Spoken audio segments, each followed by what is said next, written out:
ایما نے اپنے کانپتے ہاتھ کو بڑھا کر ڈریسنگ میز پر رکھی کینچی تھام لی۔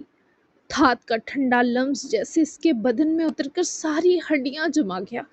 اس کی آنکھیں خالی تھیں لیکن اندر ایک طوفان ٹوٹ رہا تھا۔ اس دل کو کاٹ ڈالو کہ اب یہ کسی کے نام پر دھڑکے ہی نہیں۔ احران، وہ زیر لب بڑبڑائی اور کینچی کا نوکدار سرا اپنی کلائی پر رکھ دیا۔ اس کی سانسیں بے ربط تھیں، جسم کانپ رہا تھا اور آنکھوں سے بہتا نمکین سمندر کینچی کے فولاد پر ٹپک رہا تھا۔ لیکن اسی لمحے زارون کے ہاتھ سے ہوتے فائر جو احران کے وجود میں اترے، اپنی باز گشت سمیت جیسے کسی خنجر کی طرح ایما کی یادداشت میں پیوست ہوئے۔ غیرت کے نام پر تباہ کر دیا گیا مجھے۔ اس کی انگلیاں ڈھیلی پڑ گئیں، کینچی فرش پر گر کر کھنک اٹھی۔ ایما جیسے لمحے بھر میں اپنا سارا وجود ہار گئی تھی۔ وہ گھٹنے کے بل بیٹھ گئی، دونوں ہاتھوں سے سینہ جکڑ کر ایسے جسے اندر سے کچھ ٹوٹ کر بکھر گیا ہو، جسے اب کبھی نہیں جڑنا۔ یہ موت احران کی نہیں تھی، یہ اس کی اپنی سانسوں کی بھی موت تھی۔ وہ تھی تو زندہ مگر ہر سانس میں مر رہی تھی۔ احران، اس کا نالہ کمرے کی دیواروں سے ٹکرا کر واپس اس کے اپنے کانوں میں گھل گیا اور کمرے کا سکوت جیسے اس کے دل کی موت کا گواہ بن چکا تھا۔ آفریدی حویلی کے بڑے لوہے کے گیٹ کے آگے جیسے وقت تھم گیا تھا۔ دھوپ دھندلائی ہوئی سی تھی۔ حویلی کے نوکر کندھوں پر لکڑی کا جنازہ اٹھائے ہچکولے کھاتے اندر داخل ہو رہے تھے۔ اس پائمال ہوئے وجود پر سفید چادر تنی تھی، لیکن اس چادر کے نیچے احران آفریدی کی زندگی 6 گولیوں کے بوجھ تلے خاموش ہو چکی تھی۔ قیامت آ چکی تھی۔ کئی لوگ حویلی میں تعزیت، افسوس اور جوان وارث کی موت پر سفیان آفریدی کا غم بانٹنے جمع تھے۔ سفیان آفریدی کے چہرے پر سنگلا چٹانوں سی سختی تھی۔ گھر کا بڑا بیٹا بے دردی سے قتل ہو گیا اور ان کا پتھر دل اس موت پر کٹ گیا۔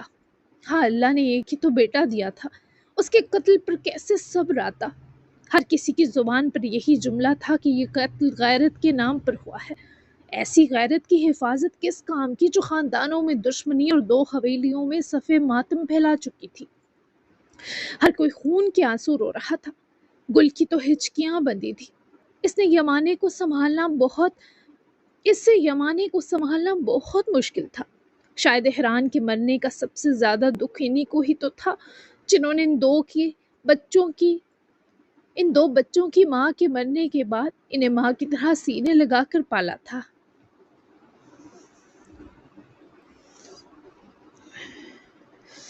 ان کا سینہ پھٹ گیا تھا۔ یزدان آفریدی اور عالیہ کے آنسو بھی بے لگام تھے۔ ایک ہی پتھر دل وجود تھا وہاں صوفیہ، لیکن اس ظلم پر تو وہ بھی سہم گئی تھی۔ احران کی میت کو غسل دے دیا گیا تھا۔ کچھ ہی دیر میں جنازہ تھا، لیکن اس کی جان کا بدلہ چکائے بنا کیسے اسے سپرد حق کر دیا جاتا؟ جس طرح یشما آفس سے حویلی پہنچی، بس وہی جانتی تھی۔ اس کے دل کا ٹکڑا اس کا بھائی مار دیا گیا تھا۔ یہ ایسی بات نہیں تھی جو برداشت کی جاتی، لیکن وہ برداشت میں شاید کچھ زیادہ اچھی تھی۔ گیٹ کے اندر قدم رکھتے ہی یشما کے قدم لڑکھڑائے۔ آنکھوں میں آنسو نہیں تھے، بس ایک خالی سناٹے سے بری ساکت نگاہ جو جنازے پر ٹکی رہ گئی۔ اس کے ہونٹ کپ کپا کر بند ہو گئے۔ ایک لمحے کو ایسا لگا جیسے اس کی چلتی سانس رک گئی ہو۔ سفیان آفریدی کی آنکھوں میں غصے اور دکھ کا وہ امتزاج تھا جو ہر شے کو آگ لگا کر خاکستر کر دینا چاہتا ہو۔ وہ زمین پر جمی نگاہوں کے ساتھ جوان اولاد کی موت کا غم اٹھائے کھڑے تھے، جیسے ان کے کندھوں پر پوری دنیا کا بوجھ لاد دیا گیا ہو۔ ان کے پہلو میں صوفیہ، احران اور یشما کی سوتیلی ماں ہاتھ میں دوپٹے کا پلو لیے بار بار نم آنکھیں پونجھ رہی تھی، مگر اس کے چہرے کی لرزش بتا رہی تھی کہ یہ رونا دکھ سے زیادہ خوف کا ہے۔ خوف پھیل گیا تھا، انسان کو کیڑے مکوڑے کی طرح مسل دینے کا خوف۔ قبیلے کے کئی افراد جمع تھے، سب کی آنکھیں سرخائی میں گھلی اور بھیگی تھی۔ کل نے یمانے کو سہارا دے رکھا تھا، جن کی جان اس میت میں اٹکی تھی، اور ہر کوئی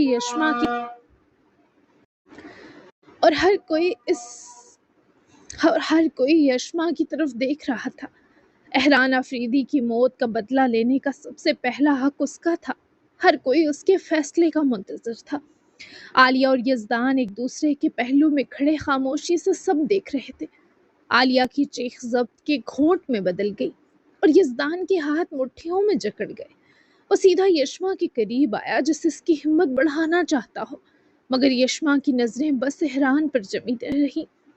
اس کے خون کا بدلہ لیا جائے گا یشما، تم تب تک حوصلہ مت ہارنا جب تک اس کے خون کے ہر قطرے کا بدلہ نہ لے لو۔ کوئی تمہارا ساتھ دے نہ دے، میں تمہارے ساتھ ہوں بچہ۔ یزدان کا کلیجہ منہ کو آیا کہ سنگدل بائی نے ذرا جو بیٹی کو تسلی دی ہو، وہ خود آگے آئے اور یشما کو خود سے لگاتے اس کے خسارے پر اس کی تکلیف بانٹنی چاہی۔ احران لالا صرف میرے بھائی تھے اور یمانے کے پوتے، اور ان کا کسی سے کوئی تعلق نہیں تھا، لہٰذا کسی کی ہمدردی اور دلجوئی نہیں چاہیے مجھے۔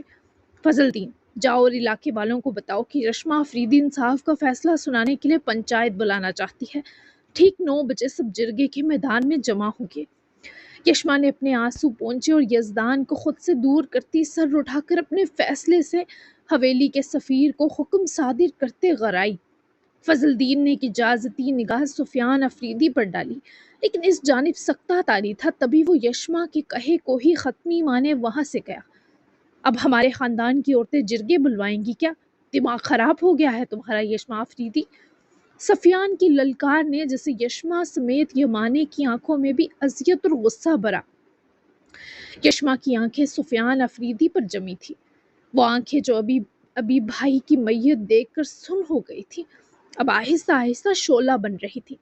ہاں، آج ہمارے خاندان کی عورت جرگہ بلائے گی۔ اس کی آواز میں زلزلہ تھا، ایک ایسا زلزلہ جو پتھر دلوں کی جمی ہوئی دراروں کو بھی چیر گیا، کیونکہ جس غیرت کے نام پر بھائی مارے جائیں، اس غیرت کے فیصلے میں مردوں سے انصاف ہونا مشکل ہے۔ اب یشما افریدی اپنے بھائی کو انصاف دے گی اور یہ فیصلہ زمین اور آسمان سنیں گے۔ صحن میں موجود ہر شخص پر جیسے برف گر گئی۔ یمانے کی آنکھوں سے بہتا غم لمحے بھر کو تھم گیا۔ وہ جانتی تھیں کہ یہ پوتی جب قسم کھا لے تو اسے روکنا ممکن نہیں۔ یزدان نے یشما کے سر پر ہاتھ رکھا، مگر یشما کے قدم اب کسی کا سہارا نہیں ڈھونڈ رہے تھے۔ یزدان کی آنکھوں میں غیرت اور فخر کی روشنی تھی، وہ چپ چاپ پیچھے ہٹ گئے، مگر اس کے سینے میں آگ اور مضبوط ہو گئی۔ عالیہ نے چپکے سے اپنا آنچل آنکھوں پر رکھ لیا۔ انہیں معلوم تھا کہ یہ فیصلہ صرف ایک انتقام نہیں، ایک اعلان جنگ ہے۔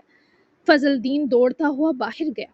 اس کے جاتے ہی حویلی میں ایک خاموشی چیخنے لگی، ایک ایسی تڑپتی ہوئی دھڑکن جس کا شور آج رات جرگے کے میدان میں گونجنے والا تھا۔ پورے مردان میں یہ بات جنگل کی آگ بن کر پھیل چکی تھی۔ احران کی میت پر یشما نے کسی کو بین کرنے کی اجازت نہ دی، بس اس نے احران کا ماتھا چومے اس سے وقت رخصت ایک وعدہ کیا تھا کہ وہ اس کے ساتھ ہوئے ظلم کا ایسا انصاف کرے گی کہ پوری دنیا دیکھے گی۔ امیر صاحب، یہ آدمی کب تک آپ کی قید میں رہے گا؟ آپ جانتے ہیں نا، یہ افریدی خاندان کے بڑے بیٹے احران افریدی کو قتل کر کے بھاگا تھا۔ آپ اسے سزا دینا چاہتے ہیں یا پناہ؟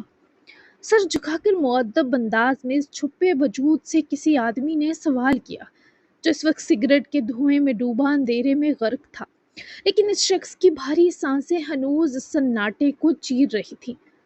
جب تک حکم ہے۔ امیر کے ضرورت سے زیادہ بھاری لہجے اور آواز نے اس کے خاص آدمی سرکان کو مطلع کیا۔ کس کا حکم امیر صاحب؟ سرکان کو دلچسپی اور تجسس گھیر گیا۔ وہ آدمی سیاہ قمیض شلوار کے سنگ کندھوں پر روایتی شال اوڑھے پشت کیے بیٹھا تھا، پیروں میں پشاوری چپل، جبکہ آنکھیں گہری سبز جو تاریکی میں بھی چمک رہی تھی۔ دائیں ہاتھ کی انگلی میں ایک ارجمند کی انگوٹھی پہن رکھی تھی، جبکہ کلائی پر رولکس کی گھڑی۔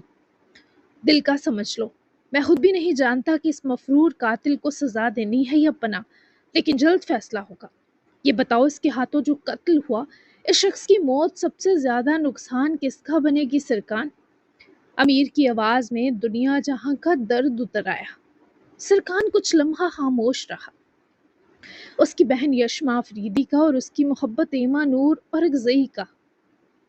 سرکان کے سر جھکا کر دیے جواب پر امیر اپنی جگہ سے اٹھا۔ اس نے سگریٹ جھک کر ایش ٹرے میں مسل دی۔ اب مجھے یہ فیصلہ لینا ہے کہ میں ایما نور کی طرف ہوں یا یشما کی طرف۔ اس کے بعد ہی طے ہوگا کہ زارون کو سزا دینی ہے یا پناہ۔ اس فیصلے میں تھوڑا وقت لگے گا سرکان، اس لیے ابھی زارون اورگزئی بس میری قید میں رہے گا۔ اب جا سکتے ہو تم۔ سرکان نے الجھ کر امیر کی جانب دیکھا۔ اسے اپنے امیر کی کبھی سمجھ نہ آئی تھی، لیکن آج پہلی بار امیر کے پاس بس 2 آپشن آئے تھے، اور ایسا پہلے کبھی نہ ہوا تھا۔ سرکار نے فرما برداری سے سر جھکایا اور مؤدب انداز میں وہ امیر کی خلوت اسے واپس بخشتا واپس وہاں سے چلا گیا۔ میرا ہم نام مرا ہے، کاش میں مر جاتا اس کی جگہ۔ امیر احران یوسف زئی کی سبز آنکھوں میں کسی بہت خاص کے درد کا سایہ اتر آیا تھا۔ ہاں، کہانی میں احران آفریدی مرا تھا، لیکن احران یوسف زئی کے گرد ابھی پوری کہانی گھومنے والی تھی۔ کیا احران آفریدی کی موت کے پیچھے کوئی راز تھا؟ یہ اس کا ہم نام دوسرا احران کون تھا؟ کیا ایما نور کا کوئی پاگل عاشق یا یشما کے احسانوں تلے دبا کوئی ایسا شخص جو پناہ اور سزا میں الجھا ہوا ہے؟ یہ تو وقت ہی بتانے والا تھا۔ احران آفریدی کی تدفین ہو چکی تھی۔ اسلام آباد میں بارش نہ صرف شام تک رک گئی بلکہ انٹرنیٹ بھی بحال ہو چکا تھا۔ انٹرنیشنل کلائنٹس کے ساتھ جاسم کی میٹنگز شروع تھی، جبکہ سائلنٹ ہوئے فون پر مسلسل وارث اورکزئی کی کالز آ رہی تھی، لیکن اس شخص کو خبر نہ ہو رہی تھی۔ ٹھیک رات 8:30 بجے جرگے کا میدان سج چکا تھا۔ جرگے کے معززین میں شازیل اورکزئی اور وارث اورکزئی سر فہرست تھے۔ پورا مردان اور ارد گرد کے علاقے سوگ میں ڈوبے تھے۔ اس رات کے دامن میں یاسیت اور کنوتیت کی انتہا بسی ہوئی تھی۔ مردوں کے اس جرگے میں پہلی بار قبیلے اور علاقے کی عورتیں بھی جمع تھیں، جن کی سربراہی یشما آفریدی کر رہی تھی۔ سرپنچ صاحب بھی اس جرگے اور دونوں فریقین کے بیانات توجہ سے سن رہے تھے۔ اپنے قاتل بیٹے کو خود بگایا تم نے وارث اورکزئی؟ یہ پہلا سوال تھا جو سرپنچ نے جرگے کے معزز وارث اورکزئی سے کیا۔ وہ اپنی جگہ سے اٹھے۔ میں نے اپنے لوگوں کو اس کے پیچھے بھیجا، لیکن پورا مردان چھان مارنے کے باوجود وہ کہیں نہیں ملا۔ اس کے فرار میں ہم شامل نہیں، کیا معلوم میرا بیٹا آفریدیوں کے ہتھے چڑھ گیا ہو۔ وارث اورکزئی نے بے بنیاد الزام تراشنے پر اس سے پہلے سفیان یا یزدان میں سے کوئی کچھ جواب دیتا، چادر میں خود کو مکمل چھپائے یشما بھی اٹھ کھڑی ہوئی۔ اگر قاتل ہمارے ہاتھ لگ چکا ہوتا تو جرگہ نہ بلوایا جاتا۔ اپنے بیٹے کو بچانے کے لیے بے سروپا باتوں سے گریز کیجیے وارث اورکزئی صاحب۔ یشما کے جواب میں دم تھا جس نے سرپنچ سمیت جرگے کے تمام معززین کو جیسے خاموش کروا دیا۔ چہمگوئیاں تو بس اسی پر ہونے لگیں کہ وہ عورت جو صرف باغی تھی آج مردوں کی طرح جرگہ بلوا کر بولنے بھی لگی ہے۔ یہاں کی عورتوں میں ایسی جرت ہونا ناممکن ہی تھا۔ ٹھیک ہے، جیسا کہ قاتل فرار ہے تو بآخری حل خون بہا کا ہے، اورکزئی والے خون بہا ادا کریں گے اور ادائیگی عین اسی مطابق ہوگی جیسا آفریدی والے چاہیں گے۔ زر، زمین اور عورت، اس کا فیصلہ آفریدی والوں کے پاس ہوگا۔ سرپنچ عنایت فردوسی نے جیسے اس معاملے کا فیصلہ کیا اور پوری پنچایت کو اس وقت سانپ سونگھ چکا تھا۔ یشما نے ایک اضطراری نگاہ وارث اورکزئی پر ڈالی، جن کی آنکھوں میں صاف صاف خوف لہرا رہا تھا۔ ہر کوئی دم ساتھ چکا تھا کیونکہ اب بولنے کی باری یشما آفریدی کی تھی۔ آفریدی خاندان کا وارث قتل ہوا ہے تو ہمیں خون بہا میں بھی اورکزئی کا وارث چاہیے، کوئی معصوم اور بے گناہ عورت نہیں۔ نہ مال و دولت، جس طرح کی کمی اور خسارہ ہمیں دیا گیا اس کا بدلہ بالکل ویسا ہی ہوگا۔ یشما آفریدی کی ٹھہری مگر سرد آواز جرگے کو خاموش کر گئی۔ ہر کوئی تھم گیا تھا۔ وارث اورکزئی تڑپ اٹھے، بیٹھ چکے تھے مگر اٹھ کر یشما کو خوف زدہ ہو کر دیکھنے لگے۔ ان کا سینہ اس تقاضے پر ابلا کہ آخر یہ کس قسم کا تقاضا ہوا۔ وہ چہمگوئیاں جو تھم گئی تھیں ایک بار پھر پورے زور و شور سے بلند ہونے لگی۔ سب علاقے کے لوگ اپنے منہ پر ہاتھ رکھ کر بڑبڑاتے دکھائی دیے۔ سرپنچ سمیت تمام جرگے کے معززین حیرت کدوں میں غوطہ زن ہوتے محسوس ہوئے۔ کیا کرو گی تم میرے وارث کے ساتھ؟ جس نے قتل کیا وہ فرار ہو گیا یشما آفریدی، جاسم رہ جاتا ہے پیچھے یا عبید چھوٹا ہے جبکہ جاسم وہ بچپن سے کسی کا منکو ہے۔ تمہارا فیصلہ سمجھ نہیں آیا۔ وہ بولتے ہوئے ہکلائے، ان کی آواز ٹوٹی۔ یہی کیفیت سفیان آفریدی اور یزدان آفریدی کی تھی کہ یشما یہ کس قسم کا فیصلہ چاہ رہی ہے۔ مجھے جاسم اورکزئی اپنے نکاح میں چاہیے۔ وہ پہلے کس کے نکاح میں ہے یا نہیں مجھے اس سے کوئی غرض نہیں۔ فیصلہ یہی ہے، جس قدر بڑا ظلم ہوا ہے اب پرواہ نہیں مجھے کہ کون کون اس بیچ روندا جائے گا۔ جاسم اورکزئی ہمارے خاندان میں بالکل اسی حیثیت سے شامل ہوگا جو حیثیت اور مقام احران آفریدی کا تھا، لیکن فرق بس اتنا ہے کہ وہ میرے ساتھ نکاح میں جڑے گا۔ ہمیں ہمارے خاندان کا وارث واپس ملے گا اور شاید احران آفریدی کو انصاف بھی، کیونکہ ان کی جگہ ان کا ہر کام اب جاسم اورکزئی کرے گا۔ جبکہ جاسم اور رگزئی کا آپ کے خاندان یا آپ سے کوئی تعلق نہیں رہے گا۔ ایک طرح آپ بھی اپنا وارث کھو دیں گے۔ یشما کے فیصلے اور جواب پر جرگے کے سب معززین کی روح کام گئی تھی کہ پہلی بار ایک عورت نے مرد کا تقاضا کر دیا تھا۔ جاسم اور رگزئی جو اسلام آباد میں موجود اپنے فارم ہاؤس پر ایک انٹرنیشنل کلائنٹ کے ساتھ میٹنگ میں مصروف تھا اور اس سال کا سب سے بڑا پروجیکٹ پا چکا تھا، اسے کیا خبر تھی مردان میں ہوئے خون بہا کے جرگے میں اس کے بھائی زارون اور رگزئی کے ہاتھوں ہوئے قتل کے بدلے حویلی کی کوئی عورت نہیں بلکہ پہلی بار ایک مرد جاسم اور رگزئی مقتول کی بہن یشما افریدی کے آگے خون بہا کے طور پر قربان کر دیا گیا ہے۔ پہلی بار کسی عورت کے بجائے ایک مرد دیت میں پیش ہونے جا رہا تھا۔ جرگہ خاموش ہو چکا تھا، بس اب یشما کے فیصلے پر سرپنچ کی جانب سے مہر لگنی باقی تھی۔ سفیان افریدی کی آنکھوں میں لہو تھا کہ بس نہ چلے یشما کو جان سے مار دیں۔ ان کے بقول یہ اچھا موقع تھا اور رگزئی والوں سے خون بہا کے نام پر مال و مرتبہ ہتھیانے کا، لیکن یشما کا فیصلہ ان کے ارمانوں پر پانی بہا گیا، جبکہ وارث اور رگزئی کا سینہ ٹکڑوں میں بٹ گیا۔ ایک اولاد قاتل، ایک زندہ جیتی جاگتی لاش، اور تیسری اولاد سے ایسی دردناک دستبرداری، یہ اس شخص کے پیروں سے زمین سرکانے سا تھا۔ لیکن فرساد اور رگزئی اس فیصلے سے مطمئن تھے۔ وہ سرپنچ کے مشیر تھے، ان کے بقول شاید پہلی بار کسی نے ڈنکے کی چوٹ پر اتنے بہترین انصاف کا فیصلہ سنایا تھا۔ کچھ دیر کی خاموشی کے بعد سرپنچ، جن کے سر پر اونچا شملہ تھا، گردن غرور کے سنگ اکڑی تھی اور آنکھوں میں بہترین انصاف سے جڑے فیصلے کا سکوت تھا، اٹھ کھڑے ہوئے۔ ہر فرد کی جیسے سانس تھمی تھی۔ میں اس جرگے کا سرپنچ ہونے کے ناطے اس قتل کے معاملے کا فیصلہ سنانا چاہوں گا۔ یشما افریدی کا تقاضا ہماری روایات اور ہمارے اصولوں کا کسی صورت انحراف نہیں کرتا۔ یہ فیصلہ انصاف پر مبنی ہے کہ اورکزئی خاندان کے لوگ بھی اس وارث سے دستبرداری کی تکلیف سہیں۔ جذبات اور جوش میں آ کر کسی معصوم جان کا قتل کر کے ملبہ غیرت پر ڈال دینا سراسر بربریت اور سفاکیت ہے۔ پہلی بار میں اس فیصلے سے 100% متفق ہوں اور حکم دیتا ہوں کہ جاسم اور رگزئی اس حکم پر عمل درآمد کرنے کو واپس مردان تشریف لائے۔ یہ نکاح کل فجر کے بعد ہوگا اور اس نکاح کے بعد جاسم اور رگزئی خود فیصلہ کرے گا کہ وہ اپنا پہلا نکاح برقرار رکھنا چاہتا ہے یا نہیں، لیکن وہ اپنی زندگی کے ہر فیصلے میں یشما کی رائے کا پابند ہوگا۔ یہ جرگہ جاسم اور رگزئی کی زندگی کا سارا اختیار مقتول کی بہن یشما افریدی کو سونپتا ہے جب تک زارون پکڑا نہ جائے۔ اس کے بعد ہم اس فیصلے پر نظر ثانی کریں گے، اور اگر دوسری صورت جاسم اور رگزئی جرگے کے اس فیصلے سے انکاری ہو جاتا ہے جو کہ اس کا حق ہے، تو اس صورت ایما نور کو دیت کے طور پر افریدی حویلی کے سپرد کیا جائے گا۔ جاسم کو فوری طور پر مردان واپس بلایا جائے۔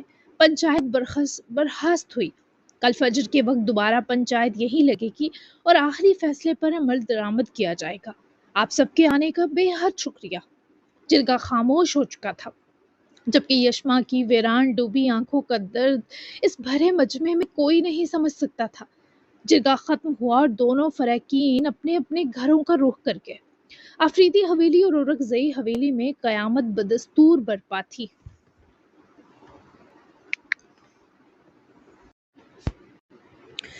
اپنے بھائی کی موت کا اس سے بہتر تم فائدہ نہیں اٹھا سکتی تھی منحوس یشما۔ تمہیں شرم نہ آئی اپنے بھائی کے کفن پر اپنی سیز سجانے کا خیال سوچتے؟ لعنت ہو تجھ پر یشما، اس کی جگہ تم مر جاتی تو بہت اچھا ہوتا۔ احران تجھ سے روز قیامت حساب ضرور لے گا کہ میں مر گیا اور تو اپنی عاشقی معشوقی کو تکمیل دے رہی تھی۔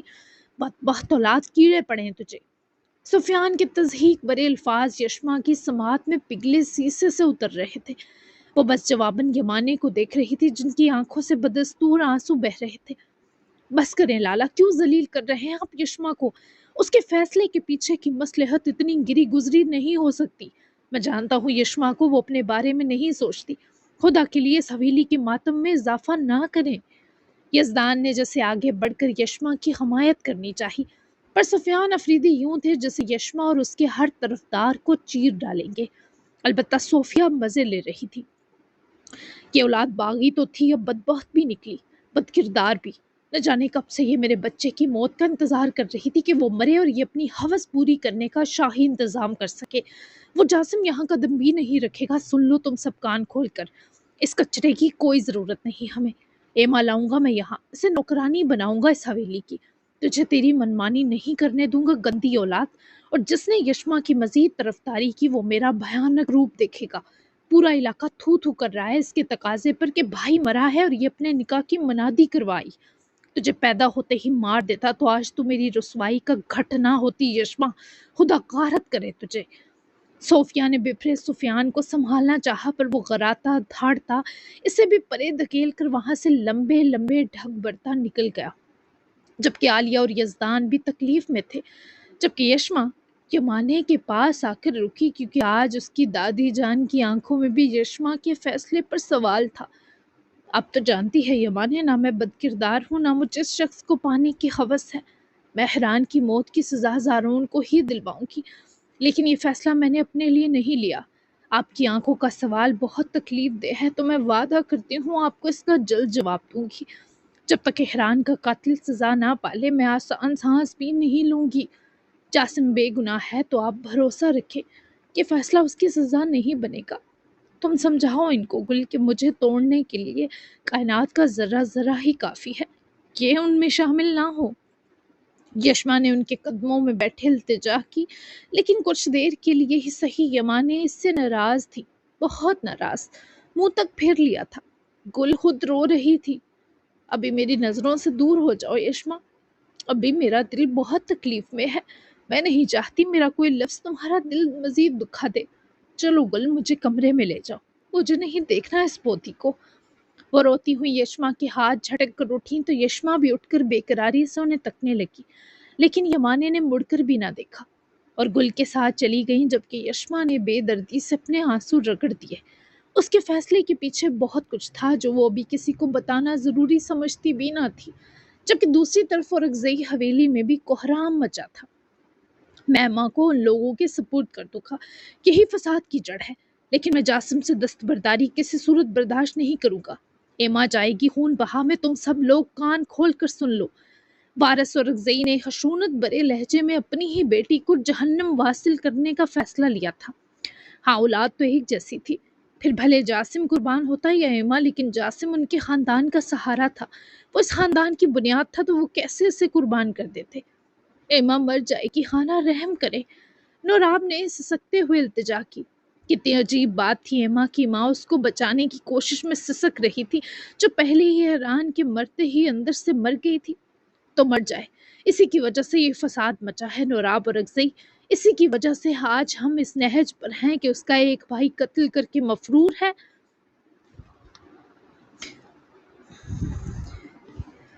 اور دوسرا ہم سے چھینا جا رہا ہے۔ نہیں، ایسا کسی صورت نہیں ہوگا۔ جاسم آ رہا ہے، وہ فیصلہ لے گا اب۔ وارث اورکزئی نے جیسے حتمی اعلان کر دیا تھا۔ سب کی آنکھیں خوف و تکلیف سے پھٹنے لگی تھی، لیکن نہ جانے اب جاسم اورکزئی کیا فیصلہ سناتا۔ اسے بابا کا پیغام پہنچا تھا کہ وہ فوراً مردان واپس آئے۔ اس نے بابا سے وجہ بھی پوچھی، لیکن وارث اورکزئی نے فی الحال اسے کچھ نہ بتایا۔ میٹنگ سے فری ہوئے وہ ہرمل کے پاس روم میں آیا، جو ابھی تک ٹن پڑی سو رہی تھی۔ آئس لینے کے بعد وہ اکثر 16-18 گھنٹے ایسے ہی سوئی رہتی تھی۔ جاسم جانتا تھا اسے جگانا بے سود ہے، تبھی اس نے چوکیدار کی بیوی کو بلوایا تھا۔ خود وہ لگ بھگ 10 بجے روانگی کے لیے تیار ہو چکا تھا۔ لگ بھگ رات کے 10 بجے روانگی کے لیے تیار ہو چکا تھا۔ ہرمل کا دھیان رکھنا سکینہ، میری اجازت کے بنا وہ فارم ہاؤس سے باہر نہ نکلے، سمجھ گئے تم دونوں؟ ویسے تو وہ مزاحمت کے لائق ابھی مزید 24 گھنٹے نہیں ہوگی، لیکن پھر بھی اگر وہ فارم ہاؤس سے نکلی تو حساب تم 2 سے لوں گا۔ مجھے ارجنٹ مردان جانا پڑ رہا ہے، ورنہ میرا ارادہ پرسوں واپسی کا تھا، تم 2 کی ذمہ داری بنا کر جا رہا ہوں اسے۔ جاسم نے سکینہ اور کاشف دونوں کو سختی سے سمجھایا، جس پر دونوں نے جاسم کو بے فکر ہونے کا یقین دلایا۔ جاسم بھی نکل گیا تھا، وہ خود ہی ڈرائیونگ کرے نکلا تھا، لیکن سارا رستہ اس کا دھیان بس بابا کے اچانک واپس بلانے پر اٹکا تھا۔ لیکن فی الحال کوئی سرا اس کے ہاتھ نہ آ سکا، قیامت تو اس پر حویلی پہنچ کر ٹوٹنے والی تھی۔ جی جناب، تو کیسی لگی آپ کو 3rd ایپیسوڈ؟ یقیناً پسند آئی ہوگی، تو لمبا سا تبصرہ ٹھوکتے جائیے، لائک کرتے جائیے اور چینل کو سبسکرائب تو لازمی کرنا ہے۔ کیا ہونے والا ہے نیکسٹ ایپیسوڈ؟ نکاح اسپیشل ہوگی؟ کیا ہونے والا ہے؟ اور احران یوسف زئی کا کیا تعلق ہے ان سب سے؟ یہ بھی آپ لوگوں نے گیس کرنا ہے کہ وہ کون ہے اور کہاں آ گیا ہے اس کہانی میں۔ تو احران جو ہے وہ ایک تو مر گیا لیکن میں اسے واپس لے آئی، بھلے وہ کوئی اور صحیح لیکن نام تو واپس آ گیا ہے۔